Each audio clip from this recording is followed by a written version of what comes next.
하나님께서 우리에게 주시는 말씀은 요한복음 10장 10절 말씀입니다. 요한복음 10장 10절 말씀을 한 절 말씀인데요. 같이 한번 읽어보겠습니다. 제가 가진 성경책으로 신약 163쪽에 있습니다. 요한복음 10장 10절 한 절 말씀인데요. 같이 한번, 오늘은 우리 친구들도 같이 예배드려요. 들어가지 말고 우리 같이 예배드려요. 자, 10절 말씀 찾으셨나요? 같이 한번 읽어보겠습니다. 시작. 도둑이 오는 것은 도둑질하고 죽이고 멸망시키려는 것뿐이요, 내가 온 것은 양으로 생명을 얻게 하고 더 풍성히 얻게 하려는 것이라. 아멘. 먼저 교회 소식을 전해드리겠습니다.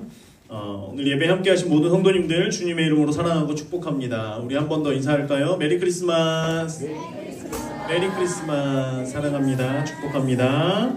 자, 성탄의 감사와 기쁨을 풍성히 나눌 수 있기를 바랍니다. 오늘 곳곳에서 이제 손길들을 모아주셨어요. 우리가 성탄이 더 풍성하게 되기 위하여서. 또 오늘은 특별히 주방에서 일하는 분들이 없습니다. 할렐루야. 우리 집사님, 권사님들 기뻐하십시오. 네, 오늘은 주방에서 물을 학생들이 할래나? 오늘은? 자, 그래요. 더 깊은 말은 못하겠고. 또한 오늘, 자, 이따가 이걸 나눠드릴 거예요. 여기 기쁘다 구조 오셨다. 보이시죠? 이게 뭐냐면 이 냉장고에 붙이는 자석, 이제 이런 건데요. 한정판으로 나온 이거를 어떤 분께서 후원을 해주셨어요. 그래서 우리 성도님들 같이 나눌 수 있도록 후원을 해주셨고요. 또한 선물들이 또 준비가 되어 있습니다, 여러분. 선물이 많은 선물과 풍성한 음식과 이제 이런 파티는 풍성해야지 파티잖아요, 그죠? 파티에 갔는데 야, 뷔페 갔는데 먹을 것도 없더라, 이러면 안 되니까요. 오늘 아주 풍성한 그 기쁨을, 그 은혜를, 사랑을 여러분 나누시기를 바랍니다. 자세한 설명은 이따가 말씀드릴게요. 자, 이번 주에 무지개 성경 공부 25일날 휴강입니다. 아쉽죠? 고마워요. 네, 고맙습니다. 네. 그래요. 아쉬움 가득하지만 그 아쉬운 마음을 가지고 내년에 우리 다시 한번 만나도록 하겠습니다. 나머지 예배 안내는 참고해 주시고, 수요일날 오전 11시에 성탄 감사 예배가 있고요. 오늘 예배 후에는 성탄 축하 파티 공연이 또한 있습니다. 사무총회 기관별 총회 해주시고요. 내년 임원들 정하셔서 말씀해 주시고요. 너무 부담 갖지 말고 이제 그냥 이때다 싶으면 내년에 한번 하시고 또 이렇게 하시면 좋을 것 같아요. 기부금 영수증 필요하신 분들은 목양실로 말씀해 주시면 준비해서 드릴 수 있도록 하겠습니다. 우리 기도하겠습니다. 하나님, 감사합니다. 이 시간 말씀을 듣습니다. 하나님, 그 말씀이 내 생명의 양식이 되게 하셔서 나의 영혼을 살리는 그러한 은혜의 말씀 되게 하여 주시옵소서. 예수님의 이름으로 기도드립니다. 아멘. 자, 성탄절 생각만 해도 너무 좋지요. 크리스마스 생각만 해도 너무나 기쁩니다. 발표하는 시간은 비록 힘들지 모르나 너무나 기대되고 설레는 시간이죠. 옛날에 저도 당연히 그렇게 생각하실지 모르겠지만 저도 엿장수가 있었던 세대입니다. 시골은 아니었고요, 인천이었는데 딱딱딱딱 그 가위 치는, 여러분 기억하시나요? 네. 그 가위는 어디서도 살 수 없는 그런 가위 같은데 이 가위를 딱딱딱 치면서 이제 와요. 그런데 생각해보면 저 때는 엿이 때려서 가위로 때리는 그 엿이 아니라 대패로 갈아서 하는 거 혹시 아세요? 이렇게 잘 모르시나요? 이렇게 이만한 큰 엿이 있어요.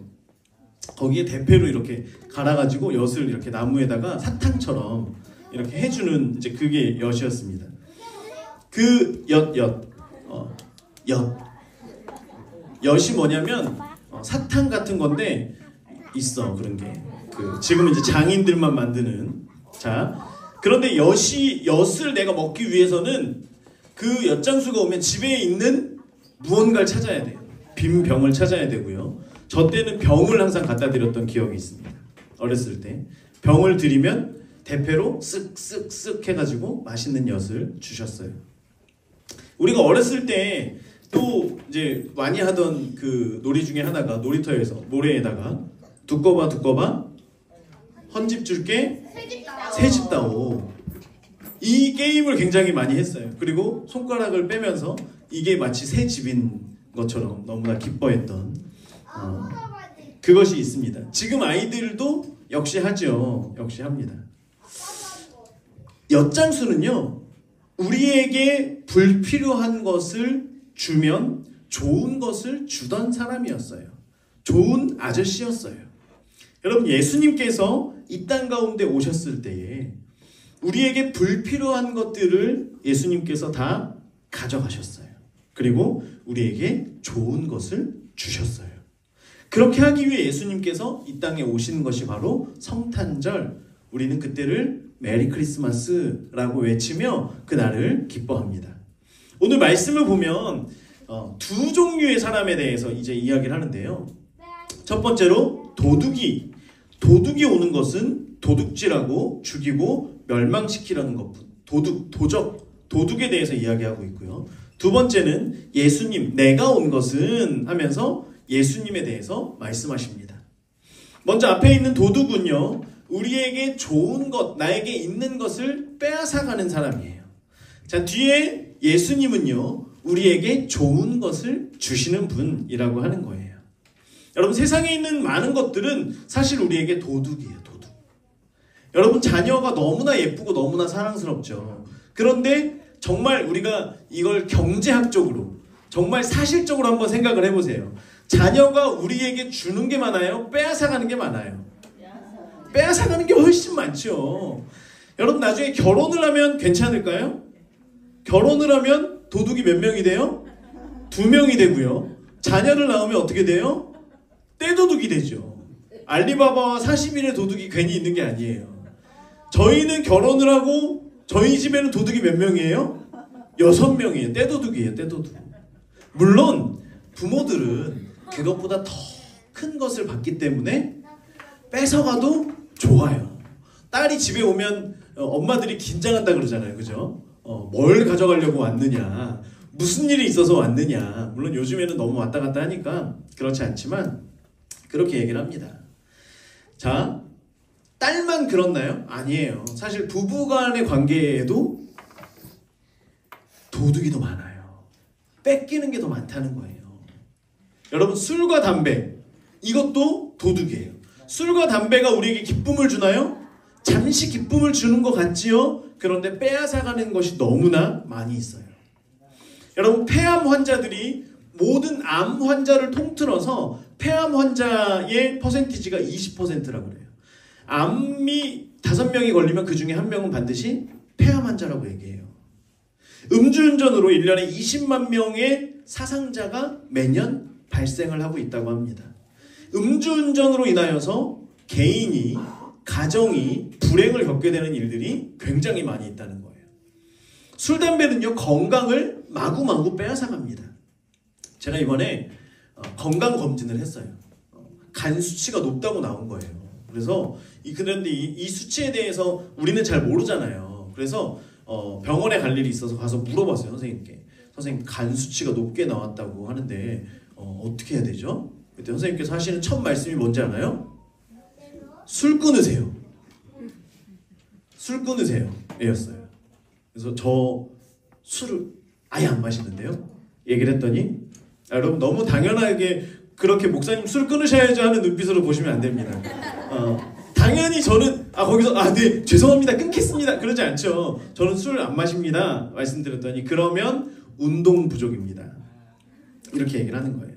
그리고 살찐 것 때문이에요. 딱 이 2개, 3개, 그 다음 술이 첫 번째였어요. 바로 단호하게 얘기하는 게 술이었다는 거예요. 여러분, 우리가 게임 좋아하죠. 게임도 중독이고요. 게임도 도둑과 같은 거예요. 처음에는 재미로 시작해요. 그런데 나중에는 게임이 우리를 점점 먹어 들어가요. 여러분 핸드폰 게임 다들 있죠? 많이 없어요. 저희도 아이들이 게임하는 걸 좋아하지 않아서 게임이 많이 없어요. 그죠? 핸드폰에 게임 몇 개 있니? 2개? 3개? 2개. 2개 있어요. 2개. 2개를 마치 20개 있는 것처럼 하는 아이들이 우리 아이들이에요. 2개 있으면 여러분 20분 할 것 같나요? 아니에요. 2개가 있어도 2시간을 합니다. 게임은 계속해서 빠져드는 거예요. 도박도 마찬가지예요. 처음에는 즐겁게 그냥 재밌게 이렇게 하다가 나중에 중독돼서 빠지는 거예요. 여러분 로또 많은 사람들이 로또의 대박을 꿈꿔본 적 있죠? 없나요? 없으신가요? 사람들이 과연 로또는 미성년자는 하면 안 돼. 알았지? 자, 로또를 얼마나 하나 사람들이 봤더니 여러분 우리나라 사람들 중에 몇 퍼센트가 로또를 했을 것 같아요? 성인 기준으로. 성인 기준은 20살에서 60살까지를 얘기하는 거예요. 물론 이제 그 이후에는 그 따로 리서치에 넣지는 않았고 몇 퍼센트가 할까요? 40% 손 드세요. 40%. 손 내리시고 60% 손 내리시고 70% 80% 90% 100% 100%도 있어요. 자그마치 81%라고 그래요. 81%가 로또를 구매하고 로또에 큰 꿈을 안고 있었던 사람들이 있었다고 실제로 그 평가원에서 리서치를 했다고 합니다. 여러분 그런데요, 실질적으로 미국에서 110억 이상의 로또에 당첨된 사람들을 대상으로 5년 뒤에 70명의 사람들을, 미국에는 이제 주마다 다르지만 그 사람들의 실명이 공개된다고 하죠. 우리나라는 실명이 공개되나요? 공개돼요? 안 돼요? 안 되지만 다들 아나요? 어쨌든 실명이 공개가 아예 된다 그래요. 어디에 사는 누구다 공개가 되는 거예요. 당첨이 되면. 자, 그런데 이제 이 사람들 70명을 대상으로 5년 뒤에 이 사람들의 생활을 조사해 봤더니 80%의 사람이 오히려 이전보다 더 불행하게 된 사람들이 많이 있었다 그래요. 게임이나 어떤 돈이나 이런 것들도 우리에게 좋은 것을 주지 못한다는 거예요. 여러분 권력도 도둑과 같습니다. 권력이 좋은 것을 주는 것 같죠. 그래서 많은 사람들이 권력을 얻기 위해 정치에도 뛰어들고요. 여러 가지를 합니다만 그 정치를 하는 많은 사람들을 볼 때에 마음에 평안이 있는 사람이 거의 없다 그래요. 그들 안에는 겸손함도 많이 없어요. 정직도 이미 사라져버린 거예요. 여러분 세상에 많은 종교가 있어요. 그런데 이것도 도둑과 같다라고 하는 거예요. 여러분 어느 나라가 잘 살게 되느냐 못 살게 되느냐 종교적인 이유가 굉장히 많다라고 이야기를 합니다. 그래서 그 나라를 지배하고 있는 종교가 어느 종교냐에 따라서 그 나라가 흥망성쇠가 갈린다라고 이야기를 해요. 여러분 인도의 문맹률, 인도에 있는 문맹률이 통계적으로는 한 35%라고 이야기합니다만 실질적으로 생활하는 그 사람들을 인도에서 사는 그 사람들의 이야기를 들어보면 여전히 78%, 80% 가까이 문맹률을 기록하고 있다 그래요. 또한 인도의 수도에는요 40%가 여전히 천막집에서 생활을 하고 있다 그래요. 수도임에도 불구하고. 여러분 힌두교를 믿는 사람들은요 소만 숭배하는 게 아니라 거기에 신이 3억 3천만 개가 있대요. 여러분 3억 3천만 개의 물건과 벌레와 뭐 동물과 이런 이름을 다 적으려고 해도 적을 수가 없을 것 같잖아요. 모든 게 다 신이에요. 벌레도 다 신으로 숭배를 하는 거예요. 여러분 이슬람들은요 알라를 믿기 때문에 알라가 이야기하고 있는 운명론에 따라서 살아간다라고 합니다. 그래서 가나안이 그들에게 이것이 자신의 운명이라고 생각하면 그 가난함 그대로 평생을 받아들이고 사는 거예요. 또한 많은 무속인들, 우리가 무당이라고 이야기를 하잖아요. 많은 무당들 얘기하면 딱 맞추는 것 같고 뭔가 정말 신 들린 사람들 정말 특별한 것 같지만 이 무당들의 마지막은 모두가 다 동일하다 그래요. 그 섬기는 신이 이 사람을 처참하게 짓밟고 버리고 그래서 정말 어려운 마지막을 경험하게 된다라고 이야기합니다. 여러분 세상의 모든 것은 다 사실 도둑과 같아요. 모든 것은 다 우리에게 좋지 않은, 유익하지 않은 것, 이런 것이 굉장히 많아요. 그런데 우리 주님께서는 우리에게 좋은 것을 주시기 위해 오셨어요. 불필요한 모든 것은 다 주님이 가져가셨어요. 주님이 다 가져가셨어요. 그리고 가장 좋은 것을 주기 위해 이 땅 가운데 오신 거예요. 우리 주님께서는 하나님을 보여주시기 위해, 우리에게 하나님을 보여주시기 위해 이 땅 가운데 오신 거예요. 여러분 우리는 하나님을 잘 알 수 없어요. 하나님은 우리 눈에 보이지 않기 때문에 하나님을 알 수가 없어요.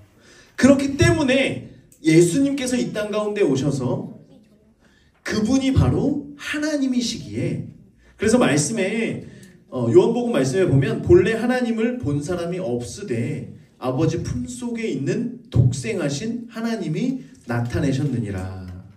그리고 주님께서 말씀하셨어요. 나를 본 자는 아버지를 보았거늘 어찌하여 아버지를 보이라 하느냐. 사람들을 향하여 말씀하셨어요. 나를 보면 된다. 나를 보는 것이 곧 하나님을 보는 것이다.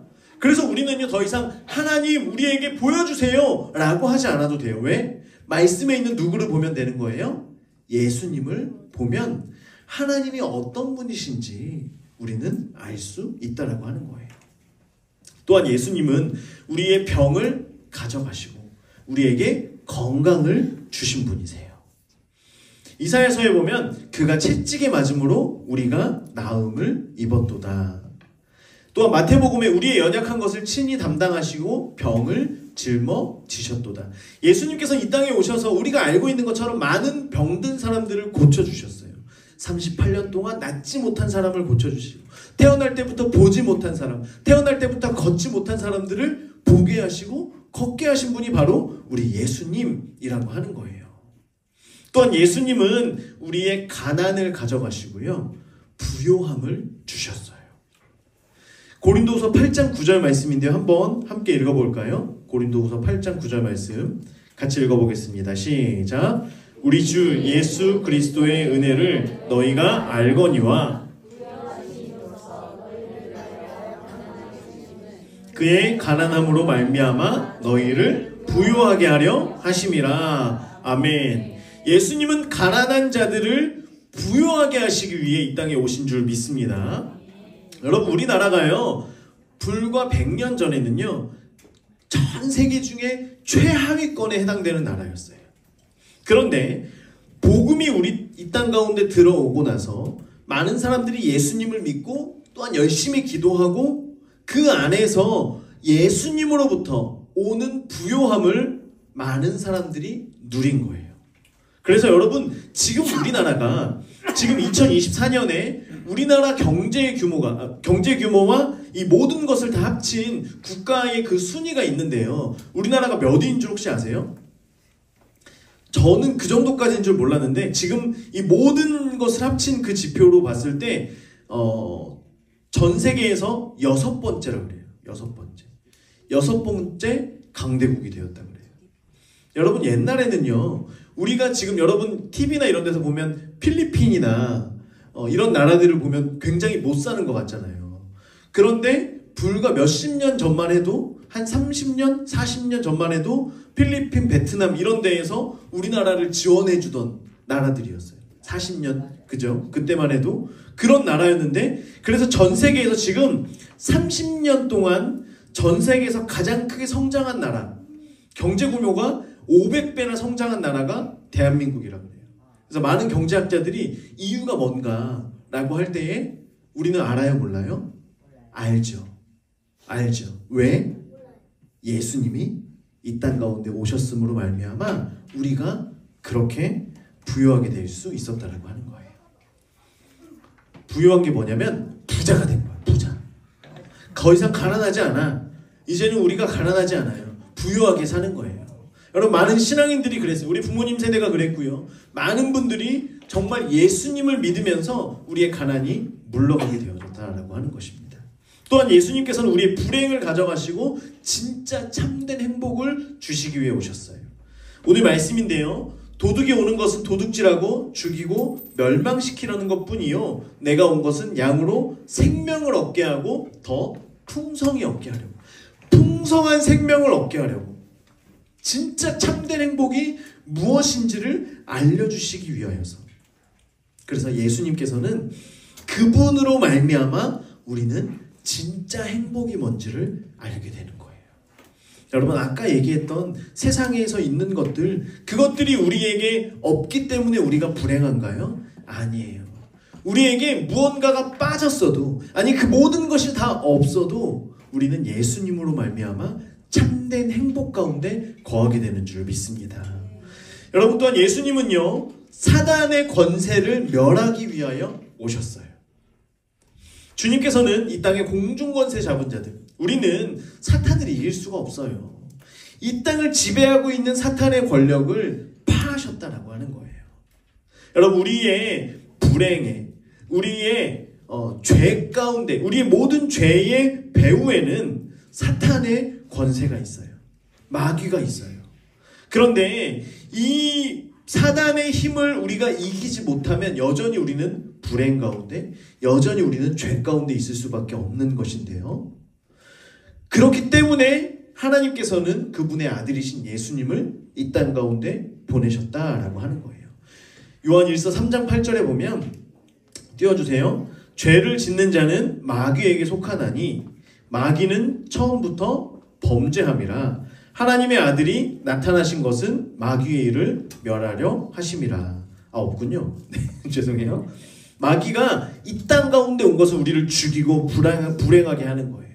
이 땅 가운데 죄를 짓게 하기 위해서 온 거예요. 그런데 주님께서 오신 것은 그 모든 마귀의, 그 모든 사단의 권세를 멸하시고 진짜 기쁨, 진짜 행복을 우리에게 주시기 위하여 오신 줄 믿습니다. 또한 우리를 대신해서 죽으시기 위하여서 주님께서 이 땅 가운데 오셨어요. 마태복음 20장 28절 같이 읽어볼까요? 있죠?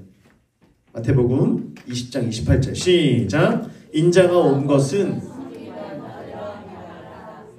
섬기려 하고 자기 목숨을, 아멘, 자기 목숨을 많은 사람의 대속물로 주려 함이니라. 예수님은 우리의 죄를 대신해서, 우리의 죄를 대신해서 죽으시기 위해 오셨다라고 하는 거예요. 옛날에 1920년대에 샌프란시스코의 차이나타운, 중국 사람들이 사는 그 동네가 있었대요. 여기에 두 형제가 있었는데 큰형이 10살 되던 때에 부모님이 다 돌아가셨대요. 동생과 형 둘이서만 살고 있었대요.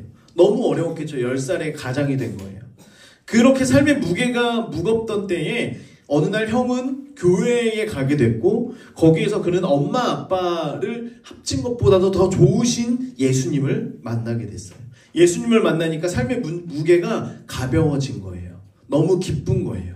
형은 그렇게 신앙심이 깊어가고 있었는데요, 동생은 반대로 신앙이 자라나지를 못했어요. 청소년기에 접어들면서 사회에 대해서 원망하기를 시작했어요. 교회에 대해서 거부감도 드러내기를 시작했어요. 진짜 하나님이 살아계신다면 왜 우리 엄마 아빠를 데리고 갔냐? 더 이상 나한테 교회 가자고 말하지 말아라. 동생은 점점 타락의 길로 접어들었어요. 20살이 되니까요, 이제는 형의 손을 완전히 벗어나서 매일 술과 폭력으로 지내게 되었습니다. 어느 날 밤이 깊어도 돌아오지 않는 동생을 위해서 형이 기도하고 있는데요, 갑자기 발소리가 막 들리는 거예요. 그래서 문이 벌컥 열리면서 동생이 하얗게 질린 얼굴로 형 앞에 섰는데, 동생의 온 몸에, 옷에 피투성이가 된 채 동생이 부들부들 떨면서, 형, 내가 사람을 죽였어. 동생이 술을 먹고 다른 사람과 다투다가 그만 사람을 죽이고 도망쳐서 형의 집으로 찾아온 거예요. 들어온 거예요. 갑자기 벌어진 이 일에 형이 어떻게 해야 될 줄 몰랐어요. 그런데 그렇게 있으면 안 되잖아요. 그래서 사시나무 떨듯 떨고 있는 그 동생의 피 묻은 옷을 다 벗겼어요. 그리고 몸을 대충 닦고 그리고 벽장 같은 거기다가 조그만 방에다가 동생을 밀어 넣었어요.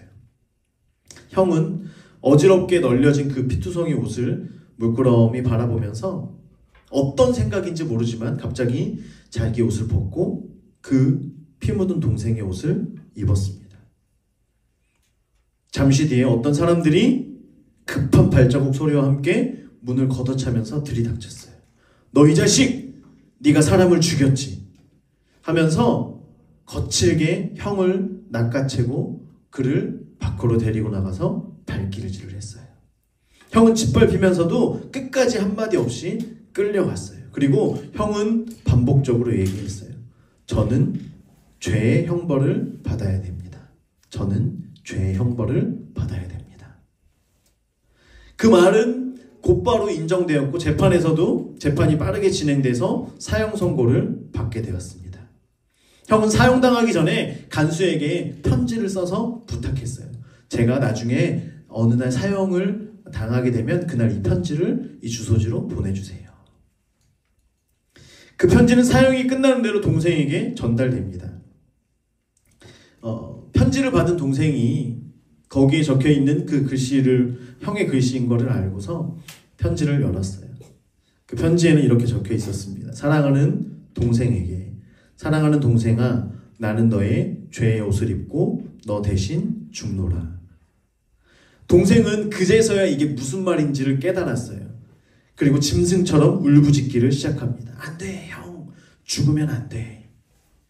교도소에 찾아갔어요. 철문을 붙들면서 내 형을 내놔라. 내가 살인자야. 하면서 소리쳤어요.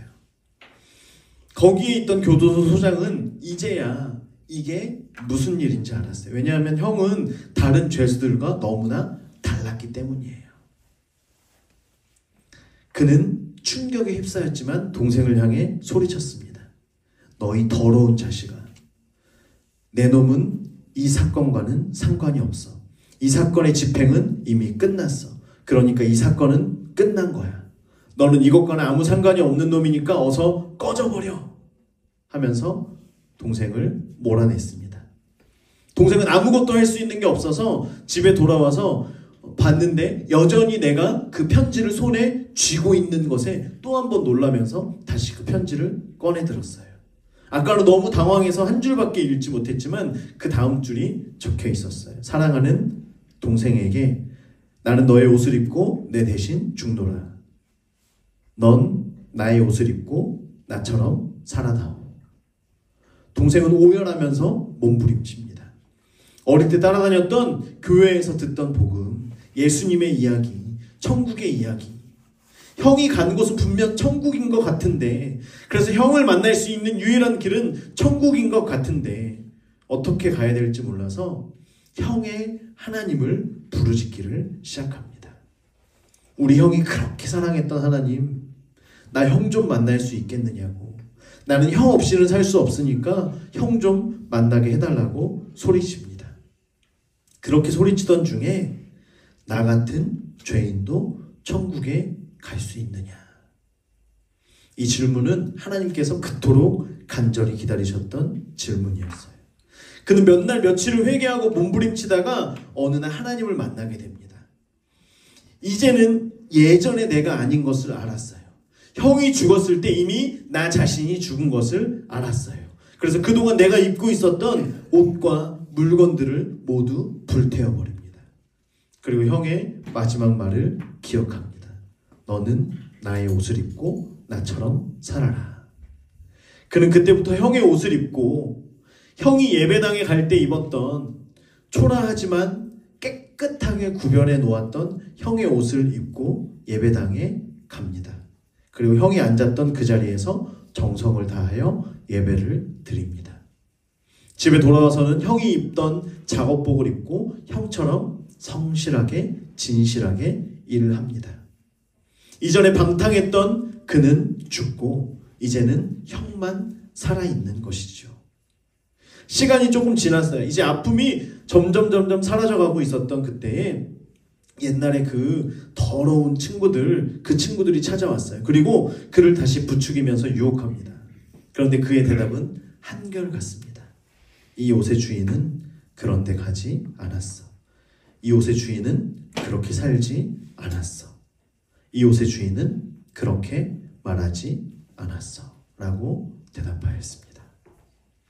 여러분, 2000년 전에 죽은 예수님이 나와 무슨 상관이 있습니까? 그분은 오늘 우리에게 말씀하세요. 사랑하는 아들아, 사랑하는 딸아, 나는 너의 죄의 옷을 입고 너 대신 죽었노라. 이제 나의 옷을 입고 나처럼 살지 않겠니? 여러분, 누가 나의 죄와 누가 나의 수치를 위해서 죽어줄 수 있다고 생각하시나요? 내가 하나님을 찾기 전에 이미 영원한 십자가의 사랑을 준비해 놓으시고 오늘 저와 여러분을 초청하고 계십니다. 우리가 죄에서 벗어나고 영원한 자유를 누릴 수 있는 길은 죄에 대해서 죽는 것밖에 없는 거예요. 그런데 내가 죄에 대해서 죽으면 우리는 지옥에 가는 거예요. 그런데 주님이 내 이름을 가지고 대신 죽으셨어요. 그래서 예수님이 이 땅에 오신 가장 큰 목적은 나를 대신하여 죽으시기 위해 오신 것입니다. 우리 이사야 53장 5절 말씀인데요. 제가 읽어드릴게요. 그가 찔림은 우리의 허물 때문이요 그가 상함은 우리의 죄악 때문이라. 그가 징계를 받음으로 우리는 평화를 누리고 그가 채찍에 맞음으로 우리는 나음을 받았도다. 예수님은 나의 더러운 것, 나의 모든 나쁜 것을 가져가시고 심지어 내가 죽을 수밖에 없는 그 죄도 가져가신 분이세요. 그리고 그분께서 저 여러분을 초청하고 계십니다. 예수님 오신 복된 이날에 그것이 우리의 기쁨과 소망이 되어서 우리가 이제는 주님의 옷을 입고 주님처럼 이 땅을 살아가는 저 여러분 되기를 주의 이름으로 축원합니다. 기도하겠습니다. 하나님,